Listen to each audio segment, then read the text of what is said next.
আসসালামু আলাইকুম, আমি ইঞ্জিনিয়ার শাহাবুদ্দিন আহমেদ। আজকের ভিডিওর পর্ব সাধারণ সিমেন্ট এবং হোলসেম ওয়াটারপ্রুফ সিমেন্ট। একটা সাধারণ সিমেন্ট ব্যবহার করার ফলে আপনার বিল্ডিংয়ে কী ধরনের সমস্যা হতে পারে, কী ক্ষতির সম্মুখীন আপনি হতে পারেন সেই সম্পর্কে আলোচনা করব এবং এই সমস্যার থেকে পরিত্রাণ পাওয়ার জন্য আপনি কোন প্রোডাক্ট, কোন পণ্যটি ব্যবহার করলে আপনার বিল্ডিংয়ে ড্যাম আসবে না, আপনার বিল্ডিংয়ে মরিচা ধরবে না, আপনার বিল্ডিংয়ের লবণাক্ততার দ্বারা ক্ষতিগ্রস্ত হবে না, সেই সম্পর্কে আজকের এই প্র্যাকটিক্যাল ভিডিওটি আশা করি আপনারা সবাই না টেনে মনোযোগ সহকারে দেখবেন। এখন আমরা দুইটা সিমেন্টের মধ্যেই পানি প্রবেশ করাবো, অর্থাৎ একটা পানি ভর্তি পাত্রের মধ্যে পুরোপুরিভাবে পানি দিয়ে নিমজ্জিত করব। পানি পরিপূর্ণভাবে দেওয়ার পরে আমরা কিছুক্ষণ অপেক্ষা করব।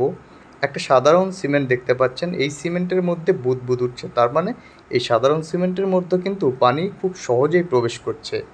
অপর পাশের যে পাত্রটি দেখতে পাচ্ছেন সেটা হচ্ছে হোলসেম ওয়াটারপ্রুফ সিমেন্ট। এই সাধারণ সিমেন্ট এবং হোলসেম ওয়াটারপ্রুফ সিমেন্টের দুইটার উপাদানগত পার্থক্য রয়েছে।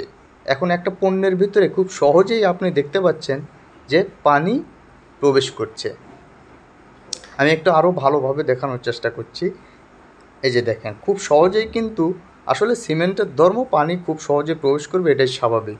কিন্তু হোলসেম ওয়াটারপ্রুফ সিমেন্ট তার সম্পূর্ণ বিপরীত।